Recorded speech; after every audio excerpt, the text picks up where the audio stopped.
اعوذ باللہ من الشیطان الرجیم بسم اللہ الرحمن الرحیم السلام علیکم ورحمۃ اللہ وبرکاتہ۔ کامران شہزاد صدیقی آپ سے مخاطب۔ آج 5 فروری 2022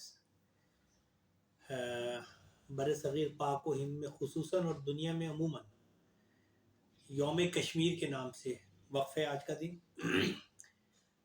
کثرت سے لوگ پوسٹ کرتے ہیں، سٹیٹس لگاتے ہیں، ایک دوسرے کو کشمیر ڈے کے حوالے سے میسیجز کرتے ہیں، سرکاری تقاریب ہوتی ہیں، لیکن نتیجہ وہیں کا وہیں ہے۔ بات یہ ہے کہ کشمیر ڈے منانا اصل میں دنیا جو ہے آج کل ڈیز سیلیبریشن کے جال میں پھنس چکی ہے۔ آج سے 25 سال پہلے ہم صرف برتھ ڈے منایا کرتے تھے، اب اس کے بعد تو آپ کو پتہ ہے کہ woman day, man day, father day, mother day, child day, cancer day, کوئی اور day, AIDS day, education day, تو اب ایک کشمیر ڈے۔ اب یعنی دنیا جو ہے صرف ڈیز کے حوالے سے جو ہے امپورٹنس دیتی ہے کہ آج کا دن صرف کشمیر کے لیے ہے، لیکن ہم یہ بھول گئے کہ ہماری جو تاریخ ہے، ہمارے اسلاف وہ ڈیز سیلیبریشن سے زیادہ گراؤنڈ ریالٹی پر یقین رکھتے تھے۔ دیکھنا یہ ہوگا کہ مسلمانان عالم نے عموماً اور بر صغیر پاک و ہند کے مسلمانوں نے خصوصاً اور خود پاکستان اور کشمیر کے مسلمانوں نے عملی طور پر کشمیر کی آزادی کے لیے کیا کیا ہے، تو جواب آئے گا کہ ہم نے ڈیز منائے، ہم نے تقاریر کی۔ تقریروں سے آزادیاں حاصل نہیں ہوتی، ڈیز منانے سے بھی آزادی مقدر نہیں بنتی۔ اسلامی تاریخ ہے کہ ہم نے جب کسی چیز کو حاصل کرنے کے لیے عملی قدم اٹھایا تو اللہ تعالیٰ نے ہمیں وہ نعمت عطا کی۔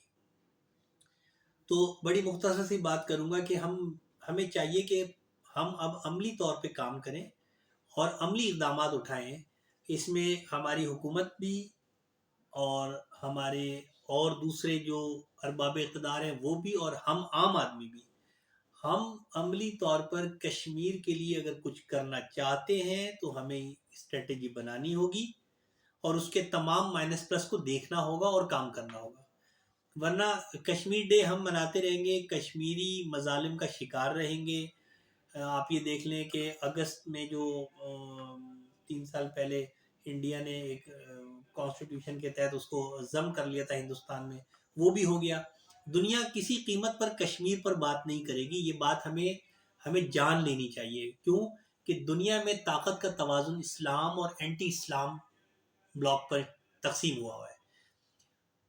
اسلامی بلاک عیاشی میں مبتلا ہے، اسلامی بلاک تعلیم سے دور ہے، اسلامی بلاک عملی اقدامات سے دور ہے، عملی میدان میں بہت پیچھے ہے، سائنس اور ٹیکنالوجی میں ہم پیچھے ہیں، تعلیم کے میدان میں پیچھے ہیں، جنگی صلاحیتوں میں، جنگی سامان بنانے میں ہم پیچھے ہیں۔ تو ہم صرف ڈیز منا سکتے ہیں، ہم صرف بینر بنا سکتے ہیں، ہم صرف احتجاج کر سکتے ہیں، میکسیمم بیانات دے سکتے ہیں۔ کرنا ہمیں یہ ہوگا کہ ہمیں ایک لانگ ٹرم پالیسی اور پلاننگ کرنی ہوگی۔ امت مسلمہ کو تعلیم کی طرف، ٹیکنالوجی کی طرف، سائنس کی طرف اور عملی اقدامات اٹھانے کی طرف ہمیں موٹیویٹ کرنا ہوگا۔ ہمیں اپنی نئی نسل کو پراپر اکوپڈ کرنا ہوگا دنیا کی موجودہ صورتحال سے نبرد آزما ہونے کے لیے، تو جا کے ہماری بات سنی جائے گی اقوام عالم میں، ورنہ ہمیں صرف یہی لالی پاپ دیا جاتا رہے گا کہ ہم یہ کر رہے ہیں اور ہم وہ کر رہے ہیں۔ 1948 سے ٹل ٹوڈے اب اقوام متحدہ یہ کام نہیں کر سکا، لیکن اقوام متحدہ کو عراق میں گھسنا ہوتا ہے تو اقوام متحدہ گھس جاتا ہے، افغانستان میں گھسنا ہوتا ہے تو گھس جاتا ہے، شام کو تباہ کرنا ہوتا ہے تو کر دیتا ہے۔ کیوں؟ اس لیے کہ وہ طاقتور ممالک ہیں، وہ سائنس اور ٹیکنالوجی میں آگے ہیں، جبکہ امت مسلمہ سائنس اور ٹیکنالوجی میں پیچھے ہو گئی۔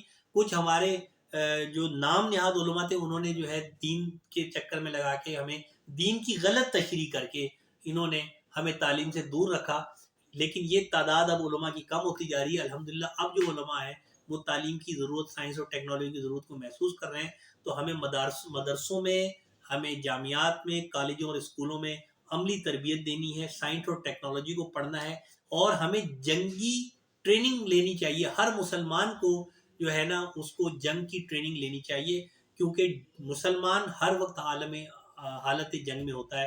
تب جا کے ہم کشمیر جیسے ایشوز کو حل کر سکتے ہیں، اور تب جا کے دنیا میں مسلمانوں کی جو آواز ہے وہ سنی جائے گی۔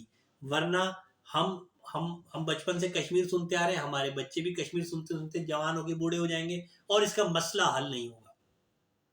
آج کے دن امت مسلمہ کو یہ عہد کرنا ہے کہ ہم نے اپنی نئی نسل کو تعلیم و تربیت، سائنس اور ٹیکنالوجی اور فن سپاہگری سے جو ہے روشناس کرنا ہے، اور ہمیں ایک عملی قوم بنانی ہے تاکہ دنیا میں ہماری آواز کو اہمیت دی جا سکے، تاکہ دنیا ہمیں سنے اور سن کے ہماری بات پر سوچے اور اس پر عمل کر سکے۔ ورنہ کیا ہوگا کہ ہمارے لیے اقوام متحدہ میں بھی صرف اجلاس ہوں گے اور رزلٹ کچھ بھی نہیں آئے گا۔